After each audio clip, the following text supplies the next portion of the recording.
Meus irmãos, nós chegamos hoje no capítulo 6 da carta de Paulo aos Efésios. Efésios capítulo 6, verso 14 em diante. Antes de ler o texto da palavra de Deus, vamos relembrar alguns flashes dessa carta aqui tão instrutiva. Nós vimos lá desde o capítulo 1, muito rapidamente, meus irmãos, o que Deus fez em Cristo pelos cristãos. Se você ler o capítulo 1, você vai ver a oração de Paulo, você vai ver os benefícios espirituais que nós recebemos em Cristo. Redenção, remissão, perdão, Ele nos escolheu, predestinou, nos adotou como filhos e tantas outras coisas. Depois, no capítulo 2, nós lemos que Ele nos deu vida, porque nós estávamos mortos. E Deus nos amou por muita graça, Ele nos regenerou, teve misericórdia de nós, nos deu fé para crer neles, não é por glória do homem, não é por mérito, é apenas por graça que alguém é alcançado. Depois nós vemos capítulo 3, Paulo fala da vocação dos gentios. Depois do capítulo 4 fala da unidade da fé. Depois, a partir do verso 17, ele fala de uma vida santa, como que esses irmãos, gentios e judeus que foram unidos no mesmo corpo. A carta de Paulo aos Efésios fala dessa unidade, dessa família de Deus. Gentios e judeus que ambos precisavam de conversão, de regeneração e agora estão unidos, que estavam totalmente separados, agora foram unidos no mesmo corpo. E fala que agora existe uma nova forma de viver, não só uma nova forma de pensar, mas de viver. Mudou o pensamento pela palavra de Deus, muda as afeições, muda a vontade, muda todo o nosso comportamento. E vai mudando enquanto estivermos vivos nessa terra. Nós vamos crescendo em santidade. Então Paulo vai falando, se vocês mentiam, não mintam mais. Não é porque mentir é feio, é porque é pecado. Agora vocês creram em Cristo. Vocês têm uma nova disposição, vocês têm um novo coração, uma nova roupagem. E vai falando de vários aspectos. Se vocês furtavam, não furte mais, trabalhe, para que tenha também com que atender ao necessitado. Veja que Paulo está sempre falando do corpo de Cristo, não pensando só em você, só em você, só em mim. Nós necessitamos, nós somos novas criaturas inseridos num corpo só. Depois, no verso 5, Paulo fala para nós sermos imitadores de Deus, andarmos em amor, e depois fala o que não combina mais com quem está imitando a Deus, que é uma vida impura, que é viver na prática do pecado. Depois, no verso 6, Paulo fala ali do lar cristão, fala de questão de filhos e pais, fala de questão de maridos, esposas, servos e senhores. Ele vem trabalhando de forma que o evangelho é como se fosse uma avalanche, que ela vai invadindo toda a nossa vida, todos os compartimentos, e vai mudando tudo. Relacionamento familiar muda com o evangelho, criação de filhos muda com o evangelho, a sua vida pessoal, a sua forma de pensar, de trabalhar, de relacionar, de conversar, tudo muda com o evangelho. É isso que Paulo está falando. Não tem só uma área da minha vida que foi mudada. Nós estamos em constante crescimento, claro, em santificação. Mas todas as áreas da nossa vida têm que estar sendo atingidas pelo evangelho. Eu não posso criar um departamento. Irmão, eu tenho essa vida aqui, mas eu ainda falo muita besteira, porque a minha língua ainda, então é um problema. Ou eu tenho muita atitude de inveja e rebeldia. Nós temos que estar crescendo em simetria no evangelho, né? O nosso linguajar tem que estar cada vez mais santificado, a nossa forma de pensar, de relacionar, a nossa cosmovisão cristã tem que estar abrangendo toda a nossa vida. Depois Paulo fala então ali também, a partir do verso 10, do capítulo 6, que é esse contexto mais imediato que eu queria ler com os irmãos. Verso 10 do capítulo 6 diz assim, nós já falamos sobre isso, vamos recapitular, a armadura de Deus. Ele diz assim, quanto ao mais, sede fortalecidos no Senhor e na força de seu poder, revestivos de toda a armadura de Deus, para poderdes ficar firmes contra as ciladas do diabo. Porque a nossa luta não é contra o sangue e a carne, sim contra os principados e potestades, contra os dominadores deste mundo tenebroso, contra as forças espirituais do mal nas regiões celestes. Portanto, tomai toda a armadura de Deus para que possais resistir no dia mau e depois de terdes vencido tudo, permanecer inabaláveis. Nós já falamos sobre isso. Paulo então está falando que a vida cristã, ao contrário de que muitos pensam, não é uma vida num resort espiritual. nós só não vamos ter lutas, irmãos, e nós só não vamos ser alvos de ataques de Satanás e alvos de nossas próprias tentações na glória. Aqui nesse mundo nós estamos em constante luta, isso é um bom sinal. Se você luta contra o pecado, é um sinal que você está vivo diante de Deus. Porque o incrédulo nem luta, ele está entregue. J.C. Ryle, ele diz assim, ele tem um livreto que chama Vivo ou Morto. Bem fininho.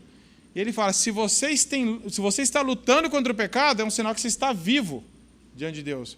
Se você não luta contra o pecado, é sinal que você está morto espiritualmente, você está entregue. Então, essa é a questão. E para nós que nascemos de novo, se você também creu em Cristo pela graça, você sabe que a vida cristã é uma vida de luta. É uma vida que nós somos alvos de ataque, nós temos o nosso coração ainda pecaminoso, nós temos um adversário que é o mundo, e nós temos a nossa própria carne e nós temos o diabo.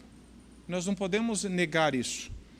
Então, Paulo está falando aqui a partir do verso 10, quanto ao mais, sede fortalecido, ou seja, fortaleça a sua vida no Senhor. Não brinque de ser cristão, não brinque de ler a Bíblia só de vez em quando. Fortaleça a sua vida no Senhor. Busque a Deus, tenha uma vida de oração, de devoção. Ele fala, revestivos de toda a armadura de Deus. Primeiro ele começa com um caráter geral. Para que nós devemos revestir de toda a armadura de Deus? Para podermos ficar firmes no dia contra as ciladas do diabo. Nós não somos caçadores do diabo. A Bíblia não manda ninguém sair caçando, mas ela diz que nós temos que estar revestidos para quando formos atacados, nós estarmos fortalecidos para não cairmos nas ciladas. Meu irmão, e cilada do diabo, ele não vem com esse diabo medieval, com tridente, acusando uma plaquinha, eu vim destruir você. Ele vem com propostas contrárias à palavra, ele vem com seduções. Ele vem com uma vida mais relaxada. Ele vem com religiosidade. Vá só domingo na igreja, já está bom. Curta, aproveita a vida e outras coisas mais ofensivas. Porque ele diz, a nossa luta não é contra carne ou sangue. Ou seja, Paulo ele não está ignorando que o cristão tem inimigos físicos. Paulo sofria com os inimigos físicos. Ele foi perseguido, foi preso, mas ele falou assim, a luta não é essa. A luta é maior, é pelo poder da nossa mente, para ganhar o nosso coração, para nos afastarmos de Deus. Então, a nossa luta é luta contra o diabo. E usa pessoas como opositores, mas o nosso opositor, nosso acusador, é Satanás. E ele está falando, então, a partir do verso 13, portanto, tomai toda a armadura de Deus, para que possais resistir no dia mau. Tem dias, todo dia para o cristão, nós passamos por dias maus, de tentações, de lutas, de desânimo, mas tem dia que é pior. E nesse dia, principalmente, se nós estivermos afastados de Deus, fracos na nossa comunhão com Deus, fracos da palavra de Deus, desnutridos do Evangelho, como que nós vamos resistir? Se a nossa luta não é contra carne nem sangue, é contra ciladas. Se a nossa mente está vazia de Deus, se você não tem o Evangelho rodando no seu coração, na sua mente, higienizando os seus pensamentos, controlando as suas emoções, quando você for tentado e eu for tentado, como que você e eu vamos ter vitória? Como que nós vamos resistir? Não é na sua força, não é na sua tradição, não é no seu tempo de conversão, não é no tanto de livro que você leu, no tanto de curso que você fez, é na sua vida de devoção a Deus. É o tanto que você ama a Deus, o tanto que você busca o Senhor na palavra. E é isso que Paulo está falando. E agora, nós temos que ter consciência que nós temos uma batalha, meus irmãos. Não é essa batalha, nós já falamos sobre isso, de ficar vendo o diabo em tudo, sair procurando. Mas nós não podemos ignorar que ele é o nosso adversário. Ele procura nos distrair, nos seduzir. Embora ele não possa desfazer o que Cristo fez, ele tende a atrapalhar com distrações, com desânimos, de várias formas. E agora Paulo vai falar de formas bem específicas sobre a armadura de Deus. Do verso 10 ao 13, nós vimos que ele falou de forma geral, num caráter geral. E agora ele está falando de forma mais específica. Ele diz assim no verso 14, estais, pois, firmes, cingindo-vos com a verdade e vestindo-vos da couraça da justiça. O que Paulo está falando? Paulo está falando, nesse verso 14, ele diz, estais, pois, firmes, cingindo-vos com a verdade. É como se o soldado, o Paulo está usando alguma figura do soldado romano, algumas peças que um soldado romano ele usava para a batalha. E Paulo está dizendo que esse cinto da verdade é como se fosse um cinto que era feito de couro, usado pelo soldado. Nos tempos antigos, era uma das peças mais importantes, que ela fixava a roupa dele e era onde ele guardava a espada. E era uma peça muito importante para ele, que facilitava ele se movimentar, lutar, prender a sua própria roupa e também garantir ali a segurança da sua espada que ele usava para a guerra. Não atrapalhava ele, mas era essencial. E Paulo está falando aqui que a verdade, meus irmãos, é como se fosse esse cinto, é cingir com a verdade, é você estar amarrado.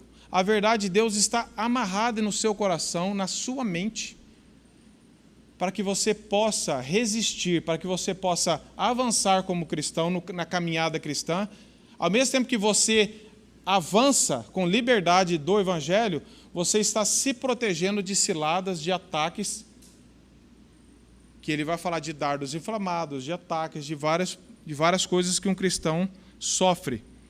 Somente a verdade, que é a palavra de Deus, tem poder de nos proteger dessa forma. Por isso que o Evangelho, nós lemos lá em oração de Jesus, em João 17, ele fala assim: santifica-os na verdade, a tua palavra é a verdade. Não existe santificação fora da palavra. Santifica-os na verdade. O que é a verdade? A tua palavra é a verdade. Então nós temos que estar protegidos e cada vez mais ganhos pela verdade, que é o Evangelho.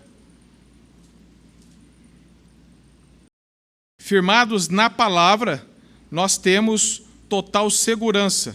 O que diferencia aqui, meus irmãos, a verdade não é somente falar a verdade. Falar a verdade é uma característica de quem vive na verdade. Sabe por quê? Porque dificilmente, eu não sei se existe alguma religião que não seja baseada na sinceridade. Que você tem que ser sincero, que você tem que...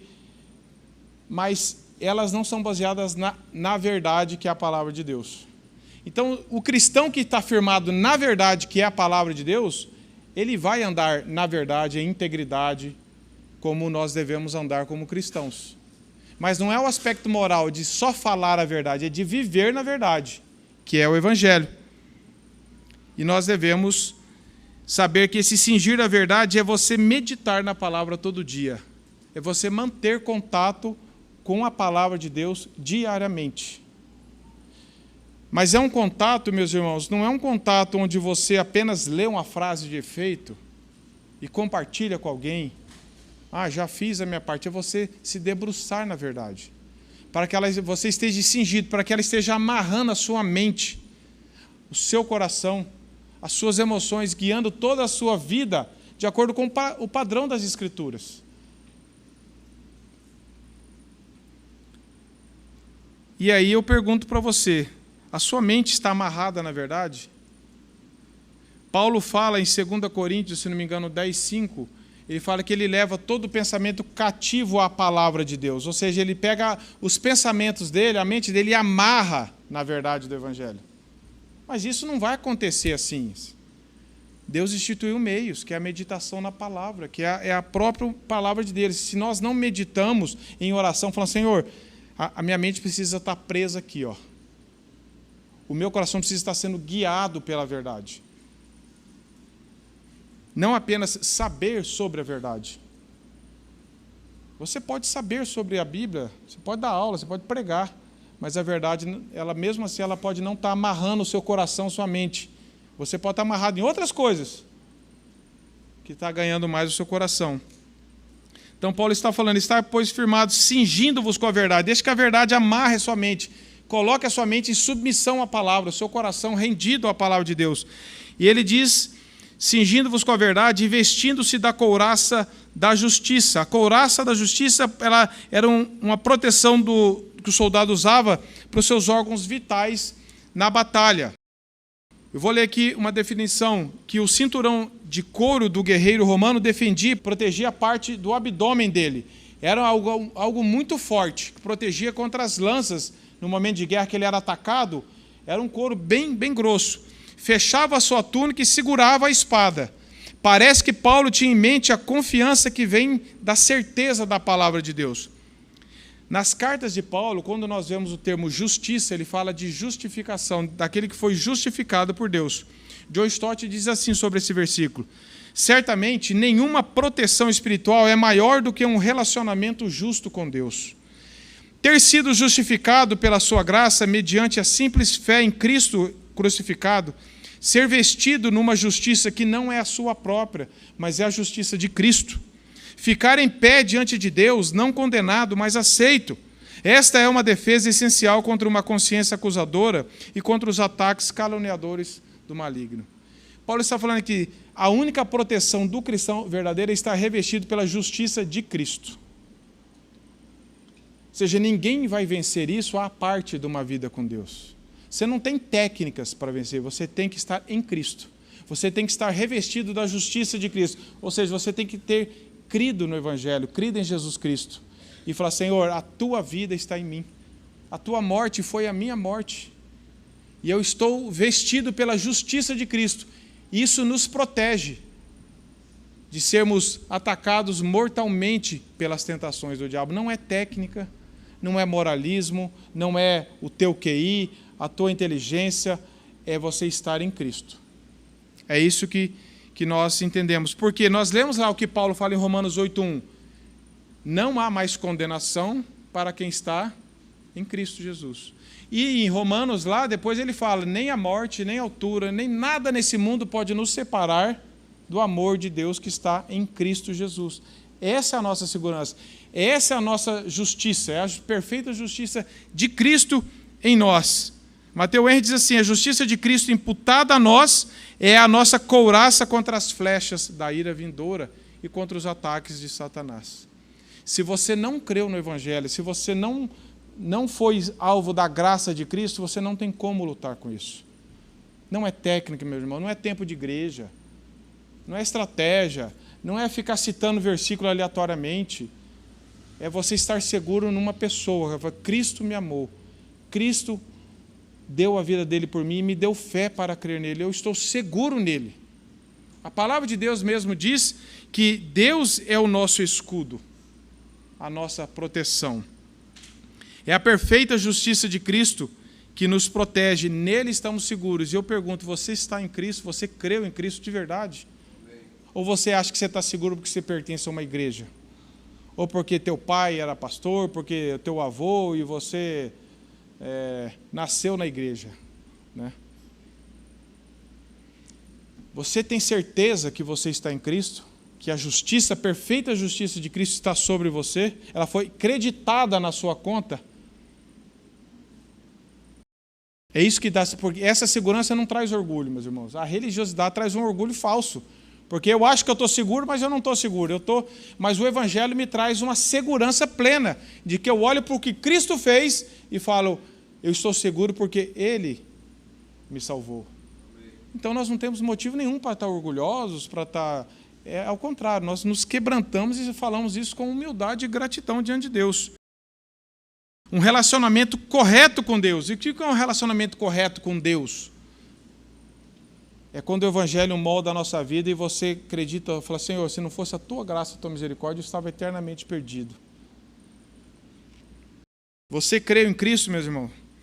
Você tem certeza que você está revestido da justiça de Cristo? Ou você ainda está procurando uma segurança em você mesmo? Depois, no verso 15, ele diz assim: calçai os pés com a preparação do Evangelho da paz. Paulo aqui usa outra figura, como se fosse a bota do soldado cristão, que são a preparação do Evangelho da paz. As botas militares eram consideradas como parte da armadura. Não era usada para atividade doméstica, ela é usada para batalha. E ela protegia, era bem amarrada e protegia ele de ser atacado, de ser pisar em alguma coisa que pudesse feri-lo, porque você pensa um soldado com o pé machucado, ele fica muito limitado. Então ela servia nisso daí. E o significado aqui é que, como os soldados cobriam suas pernas e pés contra frio e outras intempéries e outras causas que podiam machucar, nós devemos estar calçados com o Evangelho se nós queremos andar mais saudavelmente espirituais por este mundo, que tem tanto perigo, tantas armadilhas, tantas coisas que podem nos ferir. Matthew Henry diz assim: o uso dessa bota tinha o propósito de defender os pés contra as armadilhas e escoriações dos soldados, gravetos afiados, que habitualmente eram colocados secretamente no caminho para obstruir a marcha. Então, um soldado que vai para um campo perigoso, ele tem que ir bem preparado para saber onde ele está pisando, para não ser ferido ali. O Evangelho, meus irmãos, nos protege de andarmos nesse mundo cheio de armadilhas e perigos que querem nos distrair, nos seduzir, porque às vezes você fala assim: mas nós não somos perseguidos, mas nós somos seduzidos. É uma perseguição. Talvez você vai sair amanhã da sua casa para ir para o trabalho e você não vai ser perseguido por ser cristão, mas você vai ser seduzido a abandonar a fé, a colocar os seus afetos em alguma coisa deste mundo. Você vai ser distraído a olhar para o dinheiro, para a fama, para os seus problemas, para as suas dores, e se afastar do Evangelho. Esse mundo é sedutor, meus irmãos. Nós estamos num campo minado. Nós precisamos estar revestidos com essa armadura, com a verdade primeira que governa nossa mente e nosso coração. Estamos revestidos da vida de Cristo, que nos protege mortalmente de sermos atacados. Precisamos estar calçados do Evangelho da paz.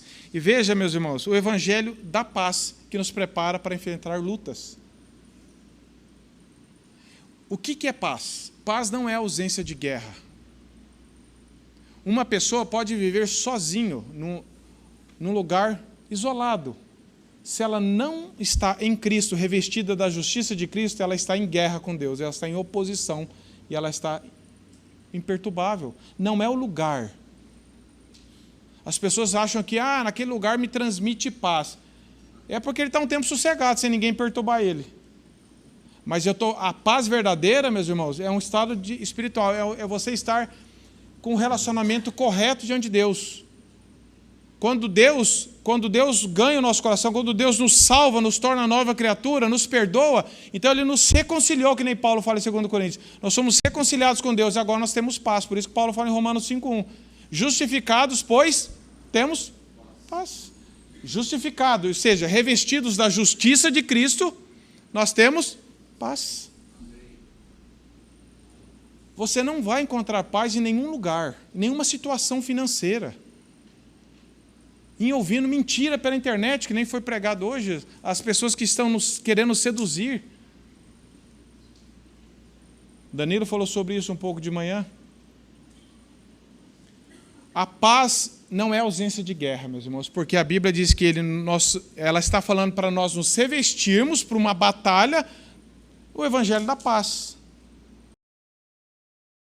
Eu lembro, meus irmãos, que eu já falei isso aqui para vocês e eu achei fantástica essa história. Se você esqueceu, você vai ser relembrado. Se você lembrou, você vai ser fortalecido na lembrança. Mas eu vou ler o que R.C. Sproul, eu falava R.C. Sproul, mas eu ouvi no Marcos falar que sabe inglês, é R.C. Sproul. Então, vamos lá.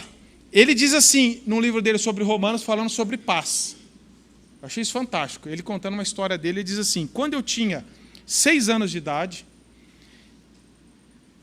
estava jogando bola em frente a onde morava.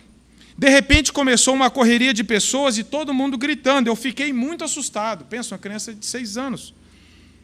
Ele não era o Sproul que nós conhecemos agora, ele era um Sproul Júnior. As mulheres de avental batendo colheres de madeira no fundo das panelas estavam gritando de felicidade. E ele falou assim: minha mãe saiu do prédio correndo até mim com lágrimas nos olhos, gritava: acabou, acabou. E ele não entendia nada. E ele falou assim: ela me abraçava e me agarrava. Esse foi o dia da vitória, o fim da Segunda Guerra Mundial. 1945 acabou a Segunda Guerra Mundial. E ele falou: foi o dia que meu pai havia terminado o seu tempo de exército e poderia voltar para casa com a família. Essa era a alegria da mãe dele. Aí ele diz assim: porém, anos mais tarde, eu estava com alguns amigos acampando e assando alguns suspiros. quando um deles começou a falar sobre bomba atômica e as coisas que estavam acontecendo em Berlim. Quando os meninos começaram a descrever o que aconteceria se uma bomba caísse em nossa comunidade, eu fiquei tão apavorado que eu senti enjoo de estômago e fugi do acampamento e fui embora para minha casa. A Segunda Guerra Mundial foi seguida por muitos anos de Guerra Fria, pelo conflito na Coreia e pela terrível guerra que explodiu no Vietnã.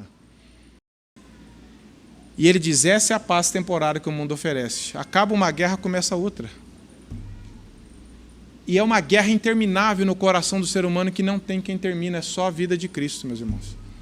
Você pode estar num país que não tem guerra. Se você não crê em Cristo, você está em guerra com Deus. Porque você não crê. E Paulo aqui está falando, quando Paulo fala da vitória de Cristo na cruz, quando Jesus brada, tetelestai, está consumado, ele está falando assim, acabou a pior guerra do mundo para quem crê. É a sua oposição com Deus. Acabou na cruz, meu irmão, se você crê. Se você não crê, não tem o que vai terminar essa guerra no seu coração. Você pode desfrutar das melhores condições do mundo.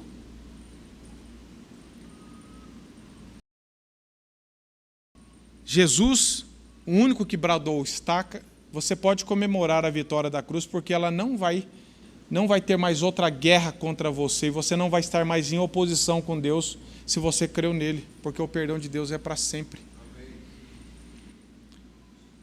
E a natureza da salvação, meus irmãos, é paz, é reconciliação com Deus e reconciliação com os homens. A partir do momento que você foi perdoado com Deus, você é capacitado a perdoar as pessoas. A partir do momento que você está em paz com Deus, você tem condição de desfrutar de paz nos seus relacionamentos. A começar na sua casa, na igreja, com as pessoas. A fonte da salvação é a graça de Deus, o favor livre de Deus, independente de qualquer mérito, porque nós não temos mérito, meus irmãos. Nós somos justificados pela fé, mediante a fé, que é fruto da graça de Deus. A palavra, então, aqui é justificação, é o fundamento da verdade de Deus, e não há outra forma de você desfrutar dessa paz. Por isso que fala do evangelho da paz. E você, quando for proclamar o evangelho para alguém, você tem que proclamar o evangelho da paz. Você quer desfrutar de paz na sua vida? Só Cristo pode te dar. Por isso que é o evangelho da paz. Até que você creia, você está em oposição a Deus. Então, é o evangelho maravilhoso da paz, meus irmãos, que você pode, a partir do momento que você foi perdoado, você está em paz com Deus.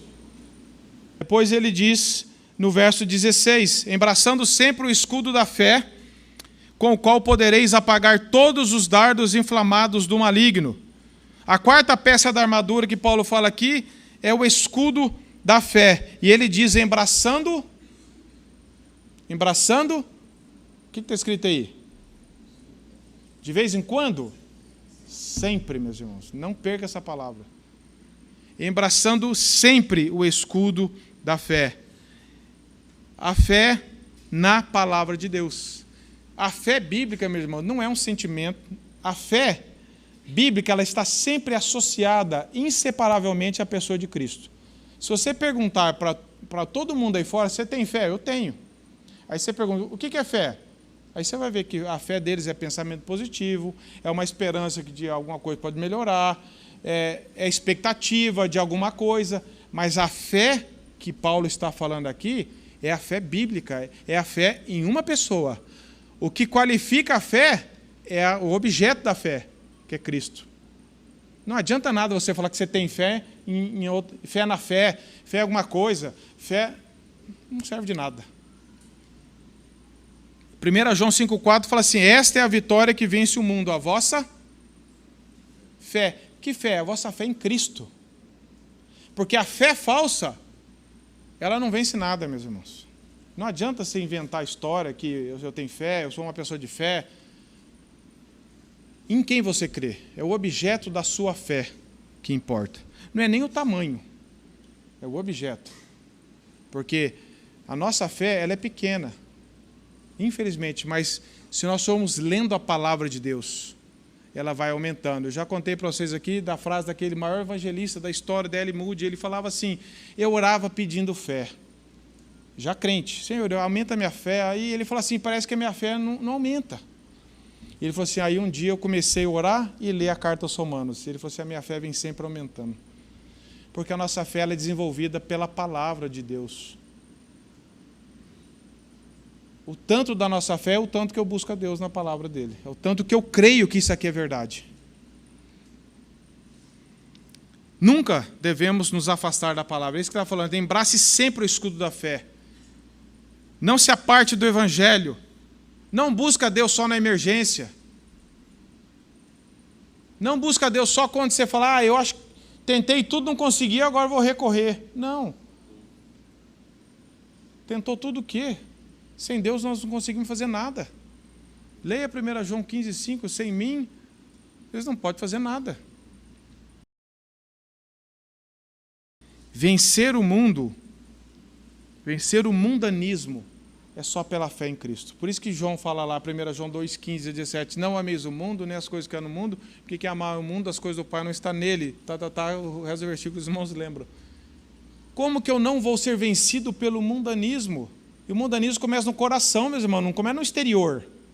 Ele começa no coração, porque assim como a palavra de Deus quer ganhar o nosso coração, Satanás também quer ganhar o nosso coração. Então eu tenho que jogar a palavra de Deus para a minha mente, para o meu coração, e quanto mais eu creio no Evangelho, mais eu vou vencendo o mundanismo, as tentações e as lutas. E quando cair, 1 João fala: escreva essas coisas para que não pequeis. Se pecar, temos um advogado junto ao Pai, porque infelizmente nós ainda sofreremos derrotas, mas nós devemos confessar e buscar arrependimento em Deus. Então, através dessa fé, nós temos condições de viver. Veja que Paulo está falando, está nos equipando com a palavra de Deus, com o Evangelho, para enfrentarmos a nossa vida aí fora. Meus irmãos, nós somos alvos de tentações e de lutas diariamente na sua mente.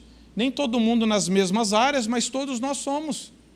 E se você se afastar do Evangelho, se a verdade não estiver amarrada em você, se você não estiver preso, sua mente, seu coração cativo à palavra, e confiando somente nela, e buscando diariamente nela, se você não estiver revestido da justiça de Cristo, se você ainda tem dúvida, se você ainda não confessa Cristo, se você tem abandonado a fé na palavra de Deus, no próprio Cristo, não tem esperança para nós, meus irmãos.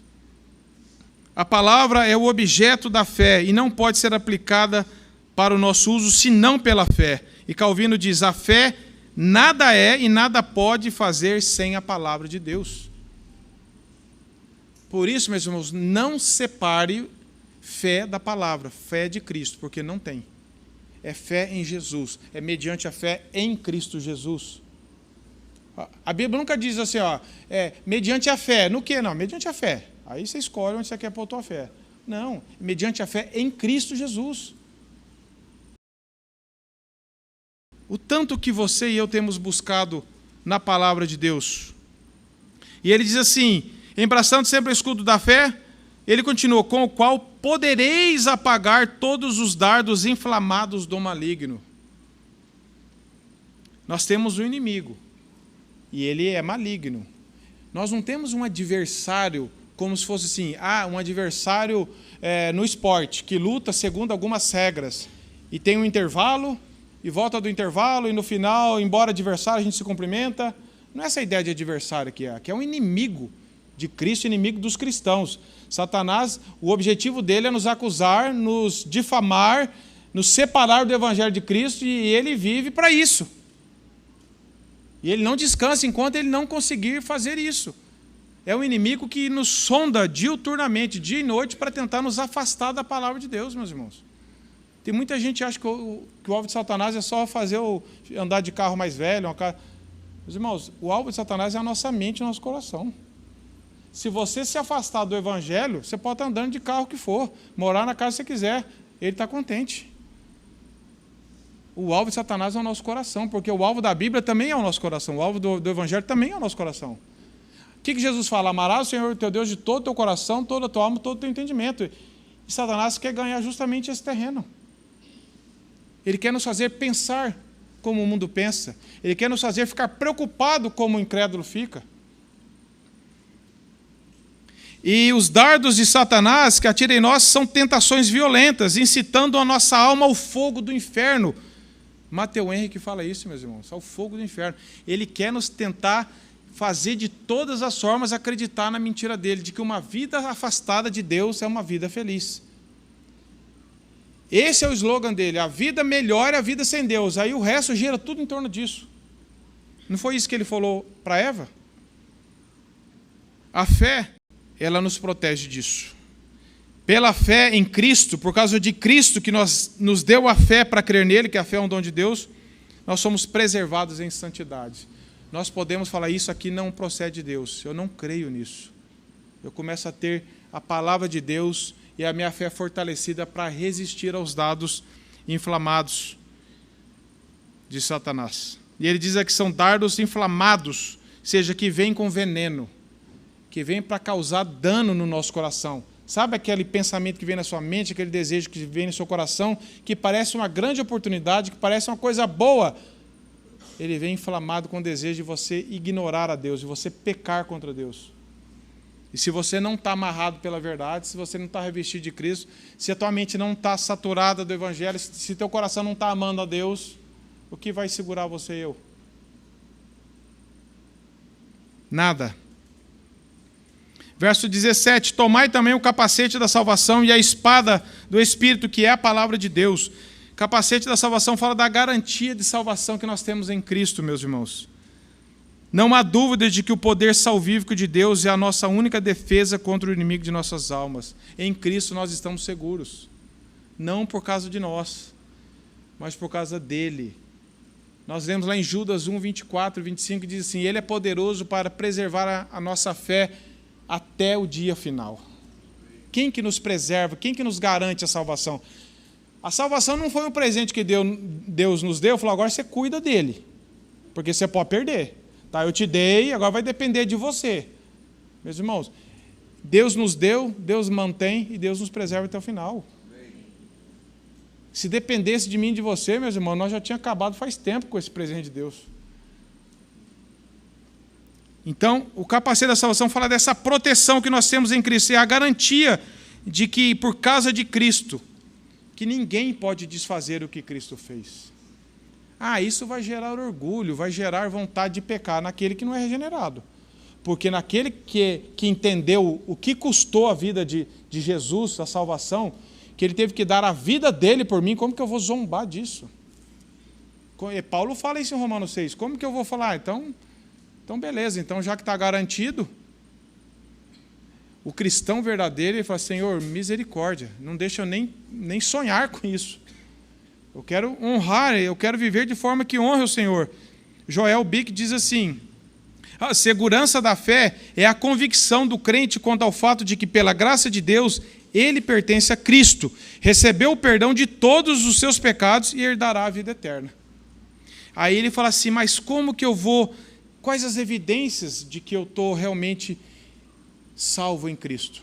E ele diz assim, Joel Bick diz assim, a segurança se revela em comunhão íntima com Deus. Você busca uma comunhão íntima com Deus? Você diariamente quer conhecer mais esse teu Salvador que deu a vida por você? Você ama a palavra de Deus?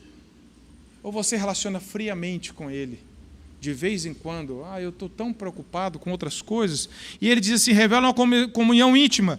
Também revela numa obediência sincera e num profundo anseio por glorificar a Deus em todas as coisas. Essas são evidências no coração de que alguém que está realmente seguro, que foi salvo de verdade. Vai ser sempre assim? Não. Mas o objetivo de vida dele é esse. Quando não está assim, ele sente mal. Fala, Senhor, tem misericórdia. Eu estou muito abaixo disso. Crentes que possuem a segurança da fé veem o céu como seu lar e anelam pela volta de Cristo. E aí Thomas Goldwyn, que é um dos puritanos, ele diz assim, a segurança... Porque tem muita gente que fala assim, essa segurança vai fazer o crente ser preguiçoso. Já estou salvo mesmo. Sabe aquele pensamento de que você está com salário garantido, então não precisa trabalhar? Esse não é um funcionário cristão. E um cristão fala assim, se Cristo já deu tudo, então estou tranquilo. Olha o que Thomas Goldwyn, um puritano, diz assim: a segurança faz um homem trabalhar para Deus 10 vezes mais alegremente. Ela aperfeiçoa o amor, abre e dá vazão a uma nova torrente de sentimentos piedosos, acrescenta novos motivos, dilata e estimula o espírito de oração, conduz todas as graças a um novo e mais elevado fluxo, causando um transbordamento de todas as coisas. Então, a verdadeira segurança da salvação, não alguém foi regenerado, ele faz essa pessoa caminhar muito mais grato pelo que Cristo fez, e ele não vai ser negligente. E depois ele diz assim: e tomai o capacete da salvação e a espada do Espírito, que é a palavra de Deus. A última arma citada por Paulo é a espada. Essa é a única arma eficaz tanto na defesa quanto no ataque. A espada é a palavra de Deus, e um soldado precisa manejar bem o quê? Uma espada. Não adianta você dar uma espada para alguém que não sabe usar. Ele vai se machucar. E aqui está falando, a espada é a palavra de Deus, ou seja, nós devemos manusear bem a palavra da verdade. Se você ler lá em 2 Timóteo 2,15, vai falar isso. Precisamos manusear bem a palavra da verdade. Você precisa conhecer a palavra. Não para ficar jogando versículo na cara dos outros. Não para ficar citando versículo para todo mundo falar: nossa, como você sabe versículo? É para você manusear para a sua vida. A palavra está dentro do seu coração. E na hora da tentação, você vai falar o quê? O que Jesus falou em Mateus 4, quando ele estava no deserto e foi tentado? Está escrito. O que você vai falar na hora da tentação? Se você não tem a palavra de Deus, como que você vai colocar a verdade em oposição à mentira? John Piper fala assim: você só pode combater o fogo da tentação com o fogo da palavra de Deus. Se você não ama o Evangelho, você vai ser engolido pelo fogo da tentação. Se você medita pouco na palavra de Deus, e eu também, a nossa mente é um terreno sem muro. Todo mundo joga um lixo e cai ali. Sem proteção, meus irmãos. Você manuseia bem a palavra da verdade, não é para citar para os outros, não. Eu estou manuseando bem aqui, é para você, primeiro para você ler. Opa, aonde que está escrito isso aqui? Mas eu não sou muito bom de decorar versículo. Não, ninguém está entrando em competição de decorar versículo. Mas você tem que conhecer a palavra, pelo menos os fundamentos. Se você souber onde está, melhor ainda, fica mais fácil. Mas você tem que saber, a palavra de Deus fala isso. Depois eu vou procurar saber, aonde que está isso? Onde está escrito isso? Você tem que se fortalecer na palavra, manusear bem a palavra da verdade. A espada da verdade. Depois, no verso 18, meus irmãos, Paulo amarra todas essas coisas com o quê? Com toda oração e súplica, orando em todo o tempo no Espírito, para isto vigiando com toda perseverança e súplica por todos os santos. Meus irmãos, se nós abandonarmos a vida de oração, nós caímos no legalismo. Eu consigo. Eu estou estudando, eu acordo 6 horas. Aí o outro fala que acorda 5h40, você começa a acordar 5h30. Vira uma competição. Então você fala assim: eu não quero só fazer as coisas, eu não quero só ler por ler, só para falar, nesse ano eu li tantos livros. Senhor, eu quero fazer tudo isso por amor ao Senhor, eu quero orar, para que toda essa verdade seja uma realidade para a minha vida.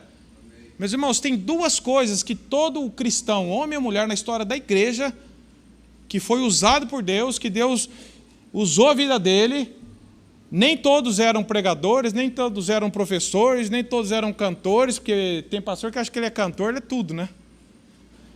Que eu fui uma vez lá no sepultamento que um pastor falou que eu vim aqui, eu não vim para cantar, não vim fazer nada, eu vim para pregar. Ele fez tudo menos pregar. Eu estou falando que nem todos os dons nós temos, mas tem 2 coisas que todo cristão tem. Você pode ler a história, você pode ver os cristãos da palavra e os cristãos da história da igreja.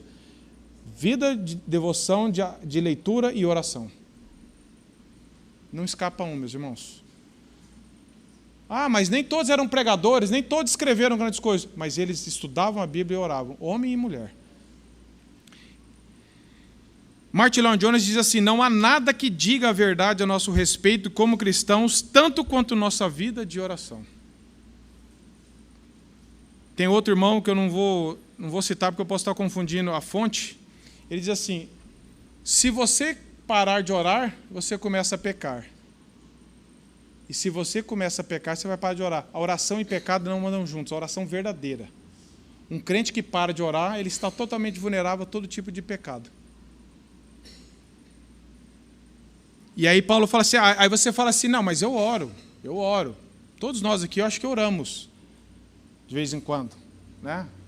Aí Paulo fala assim, com toda oração e súplica, orando em todo tempo, toda oração, em todo tempo. Então agora eu não vou fazer mais nada, eu fico orando o dia inteiro. Não, não é isso. O cristão, nós temos os nossos momentos a sós de oração com Deus. Mas o cristão, orar no Espírito aqui, é tudo que acontece na sua vida, é motivo de você levar a Deus em oração. Você pode estar no trabalho, você pode estar em qualquer lugar, meus irmãos. Não tem lugar. Jonas orou aonde que ele estava, quando ele orou e Deus ouviu? Não é de joelho, em cima do monte, debaixo do monte, qualquer lugar. Meus irmãos, é um coração, Deus olha para o coração. E um espírito de oração fala assim, tudo que acontece na minha vida, eu estou em comunhão com Deus, porque Deus habita em mim. Eu não preciso marcar um horário para orar. Eu posso orar de onde eu estiver. Um coração que ora a Deus, talvez silenciosamente. Você fala, Senhor, eu estou sendo tentado, eu estou pensando em Senhor, tem misericórdia. Você está sempre levando os teus problemas a Deus em oração. Meus irmãos, eu li essa vez esse pensamento do Russell Shedd, o falecido Russell Shedd, e eu queria trazer para vocês que assim, me chacoalhou demais. Assim, ele diz assim, o homem que evita a oração e despreza a comunhão com Deus, com o Espírito, mantém sua visão de realidade mais ou menos em conformidade com o mundano. Sua mente capta as notícias transmitidas pela TV, os jornais e as revistas. Concorda com os comentaristas sobre o país, as ameaças da inflação, o perigo do comunismo, a viabilidade da nova Constituição, a integridade dos políticos ou a guerra nuclear. Enfim, sua maneira de pensar não difere muito do homem que, carente da Bíblia, da igreja e de toda a influência cristã, pensa dentro dos moldes culturais contemporâneos. O que ele está falando, meus irmãos? O cristão, o homem ou a mulher que abandona a vida de devoção a Deus, de leitura da palavra e oração, ele pensa igual o mundano pensa. Tudo que assusta o incrédulo, assusta a gente. Tudo que causa uma ansiedade no incrédulo, causa ansiedade na gente. Por quê? Porque nós estamos afastados da palavra. Nós pensamos uma mente mundanizada. Então nós não vamos sofrer nenhum impacto com esse mundo? Vamos, meus irmãos. Mas quanto mais nós colocarmos a nossa mente no Evangelho, mais nós vamos pensar, sentir, reagir diferente do que o mundo reage. Por que te assusta tanto algumas coisas e me assusta tanto? Aí você olha para alguém que você conhece que não é cristão, ele está igualzinho você se comportando, com a mesma coisa que você. Sofrendo com a mesma ansiedade, mesmo tudo. Você fala, Senhor, a minha mente, eu estou dedicando mais tempo às notícias do mundo, a tudo do que a tua palavra. Eu estou vendo esse mundo com uma cosmovisão secular. Eu não estou falando que nós estamos blindados a isso. Mesmo assim, nós sofremos ansiedade, nós temos medos. Mas quanto mais eu vou para a palavra, mais Deus usa isso para fazer, a Bíblia está governando os meus pensamentos, os meus sentimentos, porque quando eu jogo a verdade para a minha mente, governa os meus sentimentos. Tem um livro do Ricardo Barbosa, um pastor de Brasília, ele diz assim, pensamentos transformados, emoções redimidas. Quando o nosso pensamento está transformado pela palavra, as nossas emoções começam a experimentar uma redenção, eu começo a sentir melhor, a desfrutar. Por quê? Porque o meu coração está governado, a minha mente na palavra de Deus. Se eu abandono isso, eu reajo como um incrédulo. E aí depois ele diz assim, orando no Espírito e vigiando com toda a perseverança. Veja essa palavra, oração em todo tempo, vigiando com toda a perseverança e suplicando por todos os santos, meus irmãos. Eu sei que muitas vezes nós fazemos algumas coisas, mas a perseverança nossa é infantil. É igual uma criança. Você fala, não, essa semana eu vou ler a Bíblia todo dia. Aí você fala, não, segunda está complicado. Não, terça eu vou ler. Rapaz, terça acumulou coisa de segunda. E aí você vai, e aí você se contenta e lê vê uma frase, né? Que eu lembro que antigamente eu escrevia textos num coisa, que um pastor falou para mim, a turma está começando a não ler tanta coisa assim. Falou, como é diminuir? Daqui a pouco só vão ler esse amém. Não pode escrever mais nada. Isso não é meditar na Bíblia, é você gastar tempo, meus irmãos. É útil. Eu não estou advogando, me acusando, porque eu compartilho devocionais com os irmãos. Mas nós não podemos depender só disso. Você tem que ter um hábito de gastar tempo com Deus na palavra, manusear a palavra. Você deixa o Evangelho falar com você. Ou tem coisa mais importante para você? Se você ler o boletim, o artigo que eu escrevi hoje aí, eu escrevi para mim mesmo, meus irmãos. Fala da procrastinação. Quando eu casar, eu começo. Quando eu ter filho? Quando eu me formar? Quando? E o dia de Deus chama-se hoje. O dia do diabo é amanhã. É sempre a sugestão do diabo falando, tudo bem, começa amanhã. Aí chega amanhã, não, tudo bem, começa amanhã. Às vezes ele não vai negar que é importante, porque vai dar muito na cara, mas ele vai jogar para depois. E é uma negação, porque a palavra de Deus é urgente. E depois Paulo fala assim, orando com toda súplica, em toda perseverança por todos os santos. Aí Paulo fala assim, e também por mim. Meus irmãos, como essa frase me mexeu comigo, e também por mim. Meus irmãos, você acha que aqueles irmãos iam falar, Paulo, o que eu vou orar por você, irmão? Não sei nem como orar por você. Não. O que Paulo está falando? Ora por mim, eu preciso da oração de vocês. Não tem ninguém que não precise da oração do outro, meus irmãos. E você não pode ter medo e vergonha de pedir oração para os outros. Paulo não teve. A gente fala, eu não vou pedir oração não, porque não, depois vai estar achando, depois não sei. Meu irmão, ore por mim. A cabeça carnal fala assim, opa, será que Paulo aprontou, está pedindo oração? Não, veja o motivo. Nós não podemos pedir oração só quando fizemos alguma coisa errada e estamos... O que Paulo está falando? Ore por mim. Verso 19, para que me seja dada, no abrir da minha boca, a palavra para com intrepidez fazer conhecido o ministério do Evangelho. Meus irmãos, Paulo estava preso. Ele não falou, irmão, ora para eu sair daqui. Não aguento mais. O que Paulo está falando? Ore por mim para que eu seja ousado. Falei, Paulo, mas você já não é? Você quer ser mais? Paulo está falando assim, eu não quero perder a ousadia e a intrepidez de falar do Evangelho. E eu preciso depender do Senhor para isso. Por mais que você faça uma coisa repetidamente por anos, meus irmãos, não confie no que você faz. Paulo não estava, eu já sou o apóstolo Paulo, eu não preciso mais de oração de ninguém, eu já sei, eu já achei o caminho das pedras. Paulo falou assim, ore por mim, porque se vocês não orarem por mim, se Deus não me capacitar, eu vou me acovardar. Eu não vou saber falar com clareza. Para que me dê intrepidez. Não existe ninguém que não precise de oração. E eu e você não somos exceção, meus irmãos. Olha o que John Stott diz sobre isso. Paulo queria falar com clareza o Evangelho e falar todo o Evangelho. E Paulo sabia que iria receber oposições. Quando você leva uma mensagem, só Jesus te ama, todo mundo bate palma.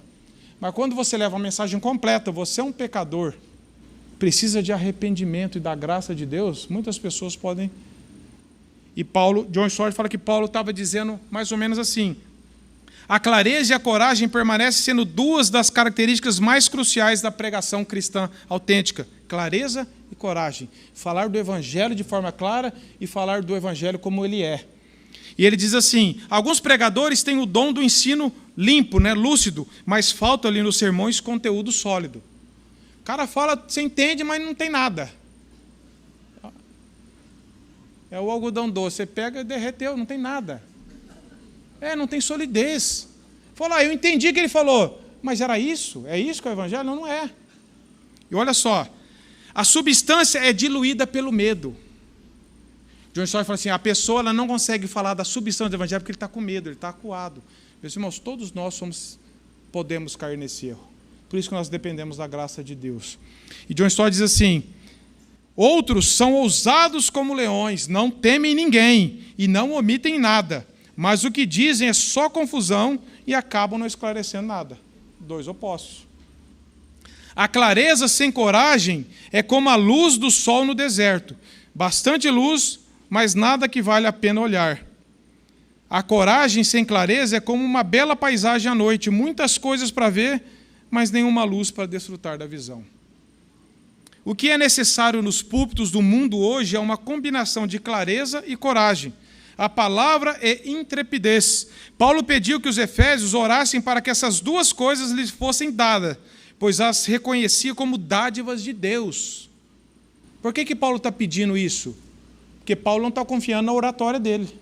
E Paulo era um excelente orador, mas se vocês verem a história de Paulo, Paulo é extremamente culto, orador, mas ele não estava confiando nele. Meus irmãos, eu fiz uma técnica de oratória, agora pode deixar. Não. Paulo falou assim, orem para que Deus me capacite. E ele termina assim, devemos juntar-nos a eles em oração em prol dos pastores e pregadores da igreja contemporânea, que de forma geral não tem nem clareza e nem ousadia. Às vezes, uma ousadia sem clareza é uma aberração, né? Fala, tem coragem para falar tudo, mas fala tudo errado. Que Deus nos livre disso. E aí, Paulo está demonstrando uma grande humildade, mesmo sendo o apóstolo Paulo, mas para ele não era.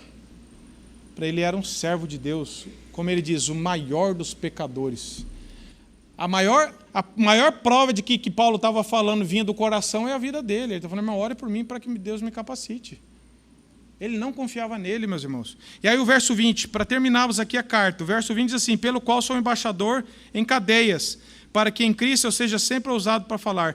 Paulo sabe, eu sou embaixador de Cristo. Eu vim aqui para falar do Evangelho, eu tenho esse dever, esse privilégio de anunciar o Evangelho, e eu tenho que anunciar o Evangelho com fidelidade e ousadia. E eu sou embaixador em cadeias, mesmo preso, eu tenho a liberdade de falar. O Evangelho não prende o meu coração. Eu posso estar fisicamente preso, mas eu estou livre em Cristo para falar do Evangelho. E no verso 21, ele diz assim, e para que saibais também a meu respeito e o que faço, de tudo vos informará Tíquico, o irmão amado e fiel ministro do Senhor. Foi para isso que eu vou-lo enviei, para que saibais a respeito, a nosso respeito, e ele console o vosso coração. Paulo agora chega ao fim desta carta que estava ditando. John Stott diz assim, talvez nessa altura tome a pena da mão do escriba e escreva umas frases autenticadores com sua própria letra, como ele fez em outras cartas. E ele fala assim, Paulo confia a esse irmão Tíquico que entregue a carta, juntamente com a carta aos Colossenses, que são cartas irmãs. E ele disse, ele tinha uma confiança, e ele diz a esse irmão amado e fiel ministro do Senhor. Veja como Paulo reconhece, sem ser esse perigo de bajular, mas reconhece a graça de Deus na vida desse irmão. Esse irmão é um irmão amado. Sabe por quê, meus irmãos? Paulo está falando da carta de Efésios como a nova sociedade de Deus, uma vida de igreja. E Paulo está se incluindo. Paulo falou assim, eu preciso desses irmãos. Tico é um irmão amado. Paulo não está se colocando, eu vou falar de uma coisa que é útil para vocês, mas eu estou fora. Não, ele está se incluindo na vida da igreja. Amado, fiel ministro do Senhor, o Paulo tinha essa confiança para entregar a carta que seria entregue lá.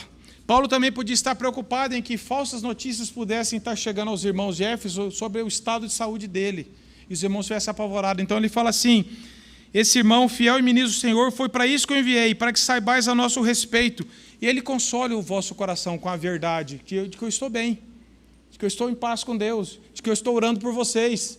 Isso é vida de igreja ou não é? Paulo preocupados que os irmãos pudessem estar temerosos com a situação de Paulo. E Paulo fala, Tico, fala para eles que eu estou bem. Leva isso, irmãos. É interessante que alguns teólogos dizem assim, Paulo foi muito sábio, obviamente, em falar o que era importante, ele escreveu, falou, entrega. O que era sobre notícias dele, ele falou, pode falar que eu confio que você vai falar. Não sei o que Tico falou sobre Paulo, a gente não sabe. Mas era para consolar o coração dos irmãos. E é muito, muito impactante ver isso, porque a igreja não é um isolamento. Você não desfruta da igreja isolado. Você fala, ninguém tem a ver com a minha vida. Ninguém tem que saber se eu estou sofrendo. Paulo falou, meus irmãos, fala para eles que eu estou bem e pede para eles orar por mim, que eu estou orando por vocês. Essa é a carta de Paulo, é a nova sociedade, isso é vida de igreja, meu irmão. Se você vem aqui e se isola e acha que ninguém tem aqui a sua vida e você não quer saber da vida de ninguém, que igreja é essa?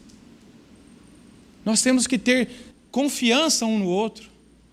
E falar, irmão, ora por mim, e eu vou orar por você. De ter interesse de saber um da vida do outro, não saber de saber da vida do outro para contar para o outro, mas de orar. E estar disponível. Talvez não vai abrir com você, porque talvez nós temos mais facilidades uns com os outros. Mas você escolha, caminhe com alguns irmãos, para que você não ande sozinho, porque uma ovelha desgarrada, meus irmãos, ela é um perigo. E eu achei muito interessante aqui, meus irmãos, que Paulo não teve medo de elogiar Tíquico para os irmãos. Que hoje nós caímos no erro de achar que se eu estiver elogiando o irmão, eu estou bajulando, eu estou sendo humanista, eu estou colocando mérito para ele. Paulo não fala assim, eu estou enviando esse pecador, esse miserável, esse tranqueira. Ele fala assim, esse amado irmão Tíquico. Paulo não está bajulando ele. Todo mundo sabe. Mas está falando assim, irmão, eu amo ele, porque eu sou irmão dele em Cristo. Deus morreu pela vida dele. E esse irmão tem servido a Deus pela graça de Deus. A carta de Paulo, Efésios, fala inteiro da graça de Deus. E nós temos que aprender a reconhecer e andar. Falei, esse irmão amado Paulo também não fala assim, amado Timóteo. Nós precisamos aprender a expressar afetos cristãos uns pelos outros, meus irmãos, para que o relacionamento não seja frio. Você fala de verdade, é o meu amado irmão. Não é sentimentalismo barato, é você ter uma gratidão a Deus por Deus ter feito o seu irmão em Cristo e você poder andar com irmãos que caminhem com você. E aí Paulo termina, verso 23, a paz com os irmãos e o amor com fé da parte de Deus Pai e do Senhor Jesus Cristo. A graça seja com todos os que amam sinceramente o nosso Senhor. Paulo está desejando aquela paz que ele já falou, que vem do relacionamento com Deus. Agora vocês desfrutem de paz.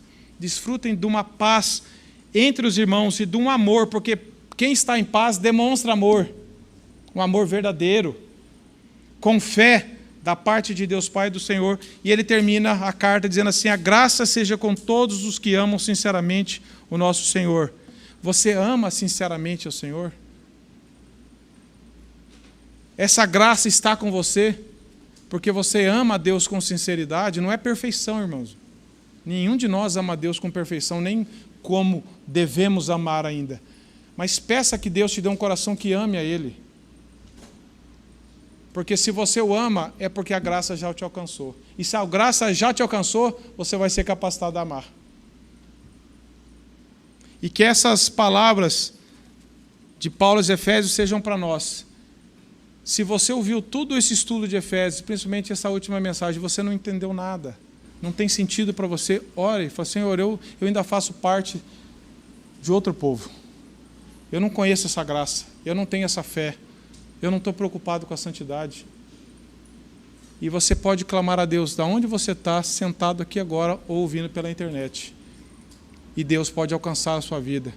Como alcançou a vida de Paulo, que era alguém que não estava nem aí para o Evangelho, estava matando cristãos. E Deus o alcançou. Não há ninguém que está fora do alcance do amor de Deus. E você possa ser alvo desse amor e viver em amor como corpo de Cristo. E você possa orar, falar, Senhor, tem misericórdia de mim, que eu não estou vivendo assim. Nenhum de nós está, meus irmãos. Nenhum de nós está.